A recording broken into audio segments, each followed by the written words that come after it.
Bonjour pèlerin, dure l'étape d'aujourd'hui. Bon alors, imaginez-vous que vous arrivez à l'auberge et qu'en plus vous pensez qu'un de vos amis est là. Vous vous dites, allez, aujourd'hui nous n'aurons pas de problème de place. Tu verras que c'est bien parce que mon ami est déjà arrivé. Mais finalement, quand vous arrivez, ce n'est plus le même hospitalier et votre ami n'est pas là.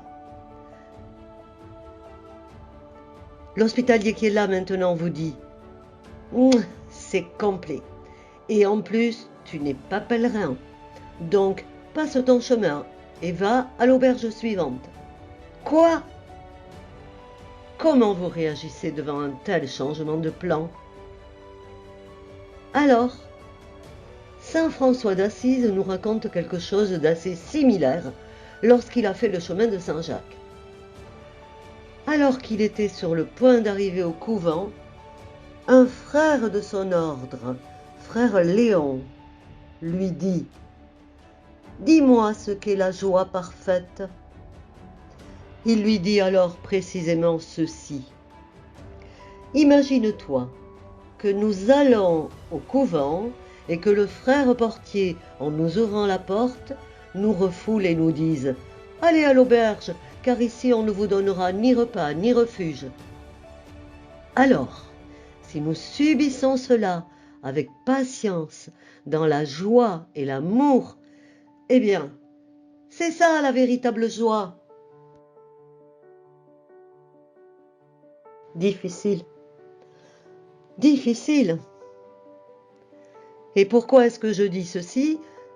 Eh bien, tout simplement parce qu'en ce temps de pandémie, tous, qu'il lève la main celui qui n'en avait pas, parce que tous, y compris moi-même, nous avions des plans, des projets.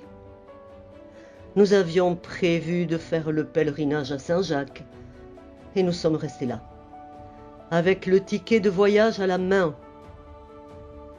Nous avions des projets pour cet été, des idées et soudain tout bascule. On nous dit, comme a dit saint François d'Assise, sortez d'ici, allez ailleurs. Ou encore, il faut réagir dans une allégresse parfaite.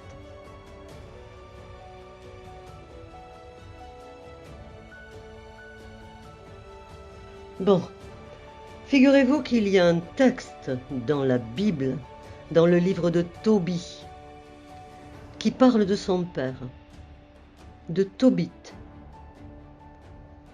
Un jour, un ange est apparu à Tobie, et cet ange vient vers lui et lui dit « Profite de beaucoup de joie. » Tobie se fâche et lui dit « Parlons-en, mais tu ne te rends pas compte que je suis aveugle. Comment veux-tu que je sois joyeux ?» Et l'ange lui dit « Aie confiance, Dieu prendra soin de toi dans peu de temps. »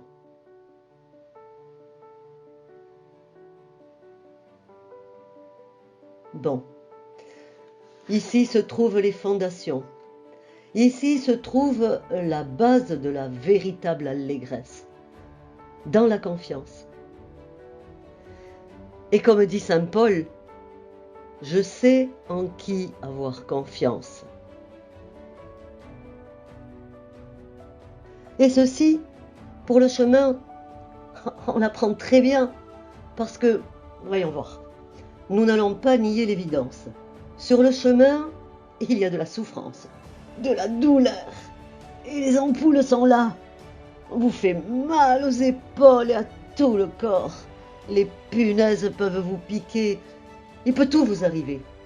Vous êtes totalement dans l'imprévisible et, malgré tout, votre moi intérieur vous dit « Accroche à ton bâton de pèlerin et allons-y, en toute confiance, en avance vers Saint-Jacques. » Car cette confiance, cette façon de voir la vie avec des perspectives, des projets, on peut l'appliquer dans notre vie. Non seulement à un moment donné, mais tout le temps. Non seulement c'est arrivé à Saint François, mais aussi à Tobie. Et vous, que diriez-vous? Toi? Oui, mais eux, ce sont des saints. Attendez, nous allons revenir. Nous allons retourner vers Eti Ilsum. Ça vous dit quelque chose? Nous l'avons mentionné dans les étapes antérieures. Lorsqu'elle était dans les baraquements, quasiment à la fin de sa vie, elle avait écrit ceci. Je voudrais seulement vous dire qu'ici, la misère est absolument terrible. Et malgré tout, le soir, quand nous laissons derrière nous notre journée, je marche près de la clôture, d'un pas rapide, et dans mon cœur se lève toujours une voix. Je ne peux pas y remédier. C'est ainsi. Et cette voix dit avec une force élémentaire, cette vie est merveilleuse et grande, et plus nous irons de l'avant, plus nous pourrons construire un monde complètement nouveau. À chaque nouveau crime, à chaque nouvelle horreur, nous devons répondre par un geste d'amour, de bonté, geste qui nous aidera à nous conquérir nous-mêmes. Nous pouvons souffrir, mais nous ne devons pas succomber. Voyez-vous, c'est la même chose au fond. C'est la même chose que dit saint François d'Assise en parlant de l'allégresse, de la joie parfaite. Et c'est ce que dit le livre de Tobie. Au fond, c'est la même chose, c'est la confiance. C'est voir la vie avec des perspectives. Ce sont les valeurs que chacun d'entre nous possède en lui-même et de pouvoir dire « c'est rien et j'avance ». Je vous dis une chose, quand l'on ressent cette joie, c'est celle-ci qui se transmet. C'est comme le virus, on se contamine. Et vous ne vous en rendez pas compte car vous ne savez pas ce que vous transmettez. Mais c'est ainsi. Allez, en avant! N'avez-vous pas transmis la joie aux pèlerins? Bien sûr que si. Et comme disait l'ange à Tobie, profite et jouis de l'allégresse